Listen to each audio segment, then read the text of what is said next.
السلام علیکم ورحمۃ اللہ وبرکاتہ. الحمد للہ وحدہ والصلاة والسلام على من لا نبی بعدہ وعلى آلہ وصحبہ اجمعین اما بعد. اعوذ باللہ من الشیطان الرجیم. قل ان کنتم تحبون اللہ فاتبعونی یحببکم اللہ ویغفر لکم ذنوبکم. رب اشرح لی صدری ویسر لی امری واحلل عقدۃ من لسانی یفقہوا قولی. برادران اسلام، معزز سامعین، پیارے بھائیوں اور بہنوں، آج کے درس میں رسول اللہ صلی اللہ علیہ وسلم سے محبت کی سچی علامات کیا کیا ہیں، میں ان چیزوں کا تذکرہ کروں گا اور آج پہلی علامت بیان کروں گا انشاءاللہ. حب رسول یہ ایمان کا جز ہے. اگر کسی انسان کے دل میں نبی کی محبت نہیں، وہ مومن نہیں ہو سکتا. لیکن سوال یہ ہے کہ نبی کریم صلی اللہ علیہ وسلم سے محبت کیسے کرنا ہے؟ تو جواب ہے کہ رسول اللہ صلی اللہ علیہ وسلم سے محبت ویسے ہی کرنا ہے جس طرح سے صحابہ کرام رسول اللہ صلی اللہ علیہ وسلم سے کیا کرتے تھے. کیوں؟ کیونکہ صحابہ کرام نے نبی کریم صلی اللہ علیہ وسلم کے ہاتھ پہ اسلام قبول کیا، آپ کے زبان سے کلمہ شہادت کی گواہی دی. ان لوگوں نے آسمان سے قرآن کو نازل ہوتے ہوئے دیکھا. یہ وہ پاک باز لوگ ہیں جنہوں نے نبی کریم صلی اللہ علیہ وسلم کے لیے جان کی بازی لگا دی. اپنا گھر بار، زمین جائیداد، بیوی بچے، سب کچھ نبی کے نام پہ قربان کیا. یہ وہ لوگ ہیں اور ان کے بارے میں اللہ تبارک و تعالیٰ نے قرآن مجید میں ارشاد فرمایا ہے، رضی اللہ عنہم ورضوا عنہ. اللہ تعالیٰ ان سب سے راضی ہیں، سب سے خوش ہیں، اور یہ لوگ بھی اللہ تعالیٰ سے خوش ہیں. اس لیے ہمیں رسول اللہ صلی اللہ علیہ وسلم سے اسی طرح سے محبت کرنا ہے جس طرح سے صحابہ کرام محبت کرتے تھے. آج جو بہت سے لوگ ڈھکوسلا کرتے ہیں، ہمیں ڈھکوسلا نہیں کرنا ہے. یا نبی کے نام پہ غلو کرتے ہیں، شرکیہ کلمات پڑھتے ہیں، شرکیہ نعت پڑھتے ہیں، ہمیں اس طرح سے نہیں کرنا ہے، بلکہ ہمیں بیچ کا راستہ، جس درجے پہ، جس مقام پہ اللہ تعالیٰ نے پیارے نبی محمد الرسول اللہ صلی اللہ علیہ وسلم کو رکھا ہے، اسی درجے میں رکھنا ہے. نیچے بھی نہیں کرنا ہے تاکہ آپ کی گستاخی نہ ہو، اونچا بھی نہیں کرنا ہے تاکہ غلو نہ ہو اور اللہ تعالیٰ کی شان میں گستاخی نہ ہو. یہ ہے رسول اللہ صلی اللہ علیہ وسلم سے محبت کرنے کا پیمانہ اور اصول. تو آئیے، رسول اللہ صلی اللہ علیہ وسلم سے محبت کی سب سے پہلی علامت یہ ہے کہ انسان کے دل کے اندر میں ایک تڑپ ہو کہ کاش میں رسول صلی اللہ علیہ وسلم کا دیدار کیا ہوتا، کاش میں آپ صلی اللہ علیہ وسلم کے چہرے انور کو ان آنکھوں سے دیکھا ہوتا. اور یہ ایسی مثالیں قرآن و حدیث میں ملتی ہیں. اور میں آپ لوگوں سے پوچھتا ہوں کہ آپ اس ماں سے پوچھئے جس دن اسے خبر ملتی ہے کہ میرا بیٹا جو بدیش گیا ہے آج گھر پہنچنے والا ہے، کتنی خوش ہوتی ہے ماں. اور جب بیٹا آتا ہے تو اسے سینے سے لگا لیتی ہے، سینے سے لگا لیتی ہے.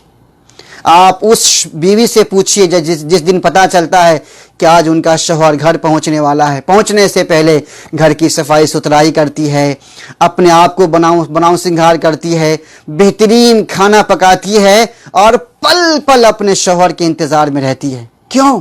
کیونکہ اس بیوی کو شوہر سے محبت ہوتی ہے، سچی محبت ہے، اور وہ اس کی دیدار کے لیے ترستی ہے. اسی طرح سے ایک مومن کو چاہیے کہ جب اس کے دل کے اندر میں نبی کریم صلی اللہ علیہ وسلم کی دیدار، آپ سے ملاقات، آپ کی خدمت کی طرف ہو. میرے دل میں محبت ہے کہ کاش میں بھی نبی صلی اللہ علیہ وسلم کے زمانے میں پیدا ہوتا، کاش مجھے آپ کی خدمت کرنے کا شرف ملا ہوتا، کاش میں آپ کی جوتیاں سیدھی کر سکتا، کاش جب آپ وضو کرتے تو میں پانی پیش کرتا، کاش جب کافر آپ کو برا بھلا کہہ رہے تھے، آپ کو مار پیٹ رہے تھے تو میں اپنے سینے کو سپر کر دیتا. چوٹ مجھے لگے منظور ہے، میرا سینہ کٹ جائے مجھے منظور ہے، لیکن نبی کو تکلیف نہیں ہونی چاہیے. ایسا جذبہ دل میں اگر پیدا ہے تو آپ سمجھیں کہ آپ کو نبی کریم صلی اللہ علیہ وسلم سے سچی محبت ہے. آپ ان لوگوں پہ نہ جائیں کہ جب نبی کا نام آتا ہے انگوٹھے چومتے ہیں، آنکھوں سے لگاتے ہیں، یا نبی یا نبی. یہ محبت کی پہچان نہیں ہے. محبت کی پہچان تو وہ ہے جو قرآن و حدیث میں موجود ہے، اور میں نے کہا کہ رسول اللہ صلی اللہ علیہ وسلم کے چہرے انور کی دیدار کی طرف، ملاقات کی طرف، آپ سے صحبت کی طرف اگر دل میں ہے تو یہ محبت کی پہلی پہچان ہے۔ اور میں اپنی اس بات کو ثابت کرنے کے لیے میں قرآن و حدیث سے 2-4 دلیلیں پیش کرنا چاہتا ہوں۔ پہلی دلیل نمبر 1، جب اللہ تعالیٰ نے نبی صلی اللہ علیہ وسلم کو مکہ سے مدینہ ہجرت کرنے کی اجازت دے دی، اور آپ صلی اللہ علیہ وسلم یہ خبر لے کر کے دوپہر کے وقت میں، جو آپ کے معمول کے خلاف تھا، ابوبکر صدیق رضی اللہ عنہ کے گھر تشریف لے جاتے ہیں، اور جب بتلاتے ہیں کہ مجھے ہجرت کی اجازت مل گئی ہے اور میں مدینہ جانے والا ہوں، تو جانتے ہیں ابوبکر صدیق رضی اللہ تعالی عنہ نے کیا کہا تھا؟ الصحبۃ یا رسول اللہ، اے رسول صلی اللہ علیہ وسلم مجھے بھی ساتھ میں جانے کی اجازت دیجئے، میں آپ کی خدمت کرنا چاہتا ہوں، میں آپ کے ساتھ ساتھ جانا چاہتا ہوں، میں آپ کی حفاظت کرنا چاہتا ہوں، میں آپ کی مدد کرنا چاہتا ہوں، جبکہ آپ جانتے ہیں کہ مدد کے لیے اللہ تعالیٰ کافی ہے۔ اللہ تعالیٰ ہر طرح سے آپ کی حفاظت فرماتا تھا، اسپیشلی خاص انداز سے۔ تو آپ نے کہا کہ تم میرے ساتھ ہجرت میں، تم میرے یار غار رہو گے، تم میرے ہجرت کے شریک سفر بنو گے۔ اتنا سننا تھا کہ وہ خوشی سے رونے لگتے ہیں۔ یہ خوشی کے آنسو تھے دوستو۔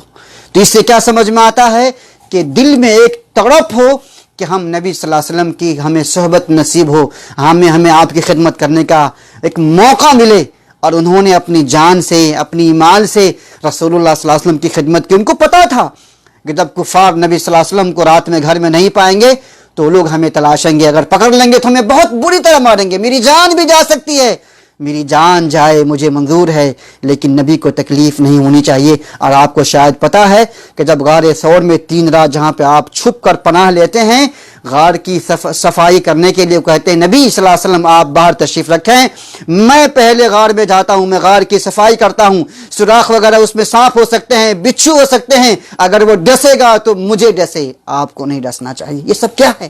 یہ سب نبی صلی اللہ علیہ وسلم سے محبت کی سچی مثال ہے، اور حقیقت میں بھی ایسا ہی ہوتا ہے۔ سارے سوراخ وہ بند کر دیتے ہیں، ایک سوراخ بچ جاتا ہے تو کیا کرتے ہیں؟ اس میں اپنی پاؤں کی انگلی ڈال دیتے ہیں، اور حدیث میں ہے کہ وہ کہتے ہیں نبی صلی اللہ علیہ وسلم اندر تشریف لائیے، اور وہ بیٹھ جاتے ہیں، اور نبی صلی اللہ علیہ وسلم ان کے ران پہ سر رکھ کر کے سو جاتے ہیں، اور ان کے پاؤں کی ایک انگلی اس سوراخ میں ہے، اور اس میں سے کوئی بچھو ہے یا سانپ ہے جو انہیں بار بار ڈس رہا ہے، لیکن وہ پاؤں کو، جسم کو ہلاتے نہیں۔ کیوں؟ اگر جسم کو ہلائیں گے تو نبی کو تکلیف ہوگی۔ یہ نبی سے محبت دیکھو، جسم میں زہر پھیل رہا ہے، سانپ بار بار پاؤں میں ڈس رہا ہے، لیکن جسم میں حرکت نہیں ہے، آنکھ سے آنسو گر جاتا ہے، اور نبی صلی اللہ علیہ وسلم کے گال پہ، آپ کے رخسار انور پہ گر جاتا ہے، تو نبی صلی اللہ علیہ وسلم کی آنکھ کھل جاتی، پوچھا کیا بات ہے؟ تو بتلاتے ہیں کہ ایسی سی بات ہے، تو نبی صلی اللہ علیہ وسلم اپنا تھوک لگا کر کے وہاں پہ ایسے لگا دیتے ہیں، آپ رضی اللہ عنہ کو شفا مل جاتی ہے۔ تو ذرا سے سوچئے کہ دل میں نبی صلی اللہ علیہ وسلم کی سچی محبت ہے یا نہیں ہے؟ اگر نہیں ہوتی تو آپ کے ساتھ کیوں جاتے؟ غار ثور میں 3 رات کیوں چھپتے؟ اور سانپ کے بل میں اپنے پاؤں کو کیوں ڈالتے؟ کیوں؟ کیونکہ ابوبکر صدیق رضی اللہ تعالی عنہ کو رسول اللہ صلی اللہ علیہ وسلم سے سچی محبت تھی، اور یہ سچی محبت کی مثال کی پہلی دلیل نمبر 2، حدیث میں آتا ہے کہ جب مدینہ والوں کو پتہ چلا کہ رسول اللہ صلی اللہ علیہ وسلم تشریف لا رہے ہیں، تو مدینے والے صبح سویرے گاؤں سے نکل جاتے تھے، اور مدینہ میں جو سب سے اونچا مقام تھا وہاں پر نبی صلی اللہ علیہ وسلم کا انتظار کرتے تھے۔ 12، 1، 2، 3 بج جاتا، سخت گرمی کا موسم تھا، لیکن پھر بھی وہ لوگ دھوپ میں نبی کریم صلی اللہ علیہ وسلم کے آمد کا انتظار کرتے تھے۔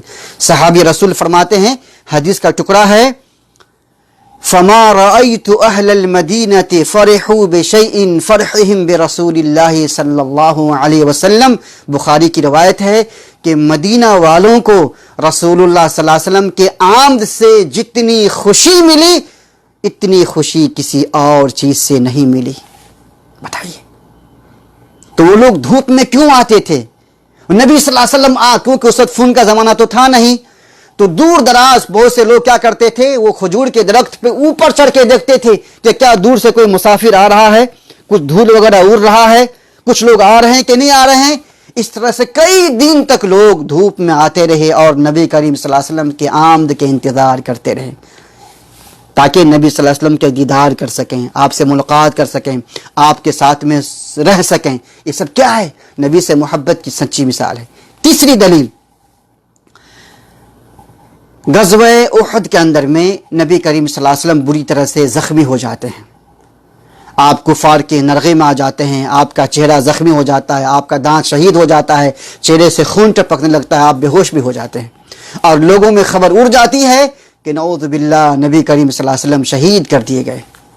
جب یہ خبر مدینے والوں کو پہنچتی ہے تو ایک عورت, ذرا سا غور سے سننا, خاص طور سے میری ماں اور بہنوں غور سے سننا, ایک خاتون دوڑی دوڑی غزوہ احد کے میدان کی طرف بھاگتی ہے.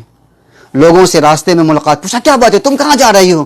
تو کہتی ہے کہ مجھے نبی کریم صلی اللہ علیہ وسلم کو ان آنکھوں سے دیکھنا ہے. تو لوگوں نے کہا سنو, تمہارا شوہر جو ہے جنگ میں شہید ہو گئے. کہا کوئی بات نہیں. دوسرے نے کہا کہ تمہارا بیٹا بھی مر گیا. کہا کوئی بات نہیں. تیسرے نے کہا کہ تمہارا بھائی بھی مر گیا. کہا کوئی بات نہیں, مجھے بتاؤ نبی کیسے ہیں؟ میرے شوہر مر جائیں کوئی بات نہیں, میرا بھائی مر جائے کوئی بات نہیں, میرا بیٹا مر جائے کوئی بات نہیں, مجھے بتاؤ نبی کیسے ہیں؟ تو لوگ کہتے ہیں کہ نبی خیریت سے. کہا کہ نہیں, میں اپنی جب تک آنکھوں سے دیکھ نہیں لیتی مجھے سکون نہیں ملے گا. جب وہ نزدیک پہنچ کے اپنی آنکھوں سے دیکھ لیتی ہے کہ ہاں وہ نبی صلی اللہ علیہ وسلم وہاں تشریف فرما ہیں, آپ بیٹھے ہوئے ہیں اور آپ بالکل صحیح سلامت ہیں, تو کہتی ہے کل مصیبت بعدک جلل یا رسول اللہ. اے نبی صلی اللہ علیہ وسلم, اگر آپ زندہ ہیں تو دنیا کی ساری مصیبتیں میرے لیے آسان ہیں. بیٹا مر جائے کوئی حرج کی بات نہیں, شوہر مر جائے کوئی حرج کی بات نہیں, بھائی مر جائے کوئی حرج کی بات نہیں, اگر آپ زندہ ہیں تو میرے لیے ساری مصیبتیں آسان ہیں. تو اس خاتون کو نبی سے محبت تھی کہ نہیں محبت تھی؟ جی ہاں, اس کو نبی کریم صلی اللہ علیہ وسلم سے سچی محبت تھی. اور چوتھی دلیل میں دینا چاہتا ہوں, یہ بھی بخاری شریف کی روایت ہے.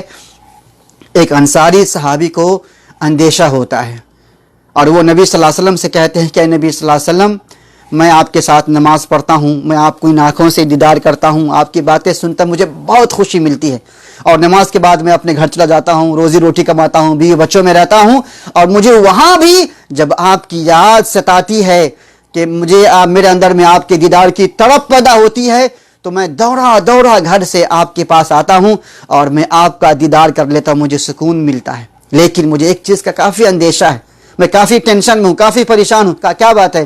کہا کہ دنیا میں تو میں آپ کی دیدار کر لیتا ہوں, مرنے کے بعد آخرت میں پتہ نہیں ہماری آپ کی ملاقات ہوگی یا نہیں, ویسے بھی میں جنت میں جاؤں گا یا نہیں مجھے خود پتہ نہیں ہے, اگر چلا بھی گیا تو میرا مقام کافی نیچے ہوگا, آپ کا مقام جنت الفردوس الاعلیٰ میں سب سے اونچا مقام آپ کا ہوگا.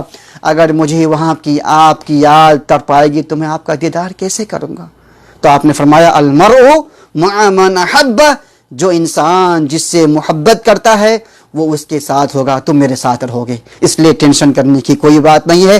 میں نے 4 دلیلیں پیش کی دوستو, 4 مثالیں قرآن و حدیث سے پیش کیا, جس سے سمجھ میں آتا ہے کہ یہ صحابہ کرام کے دل کے اندر میں رسول اللہ صلی اللہ علیہ وسلم کی سچی محبت تھی, ان کے دل میں آپ کے دیدار کی تڑپ تھی, آپ کی خدمت کرنے کا جذبہ تھا. لیکن آج افسوس کی بات ہے کہ آج نبی کے محبت کے نام پہ اسلام کا مذاق اڑایا جاتا ہے, دین کا مذاق اڑایا جاتا ہے. جب نبی کا نام آتا ہے تو جھوم جاتے ہیں, اور جب نبی کا فرمان آتا ہے تو لوگ پیٹ پھیر کے بھاگ جاتے ہیں. یہ کون سی محبت ہے دوستو؟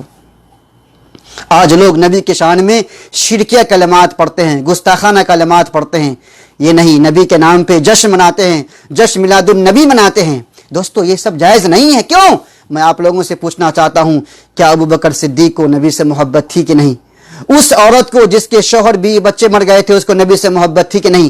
انصاری صحابی کو نبی سے محبت تھی نہیں؟ اگر یہی نبی کے نام پہ جشن منانا, انگوٹھے چومنا, آنکھوں سے لگانا, ہونٹوں سے لگانا, اور جو نہ لگائے اسے وہابی کہنا, گستاخ رسول کہنا, مر گیا مردود کہنا, کیا وہ لوگ مردود تھے؟ نعوذ باللہ. انہوں نے نبی کے نام پہ تو آنکھوں میں نہیں لگایا, ہونٹوں سے نہیں لگایا, جشن میلاد النبی نہیں منایا. کیوں؟ کیونکہ ساری چیزیں یہ بات کی پیداوار ہیں, نبی کے زمانے میں ایسا کچھ بھی نہیں تھا. لہذا دوستو, نبی کریم صلی اللہ علیہ وسلم کی محبت ایمان کا جز ہے. ہم کلمہ پڑھتے ہیں لا الہ الا اللہ محمد الرسول اللہ, لیکن اس کا یہ مطلب نہیں کہ ہم نبی کی محبت میں وہ کام کریں جو اسلام کے خلاف ہے، جو خود نبی کریم صلی اللہ علیہ وسلم کی تعلیمات کے خلاف ہے۔ اللہ تعالیٰ سے دعا ہے اللہ تعالیٰ ہم سب کو دین کی صحیح سمجھ عطا فرمائے، اور جو ڈھکوسلے والے مولوی ہیں ان لوگوں سے ہمیں بچائے، اور پیارے نبی محمد رسول اللہ صلی اللہ علیہ وسلم سے صحابہ کرام نے جس طرح سے محبت کیا ہے ہمیں بھی اسی انداز سے محبت کرنے کی توفیق عطا فرمائے، آمین۔ وآخر دعوانا ان الحمدللہ رب العالمین۔ یہ آج یہ پہلی علامت تھی، اور دوسری علامت، تیسری علامت، چوتھی علامت میں آہستہ آہستہ آپ کی خدمت میں پیش کروں گا۔ اللہ تعالی ہم سب کو قیامت کے دن نبی کریم صلی اللہ علیہ وسلم کی شفاعت نصیب فرما، اور نبی کریم صلی اللہ علیہ وسلم سے سچی محبت کرنے کی توفیق عطا فرما، آمین۔ والسلام علیکم ورحمۃ اللہ وبرکاتہ۔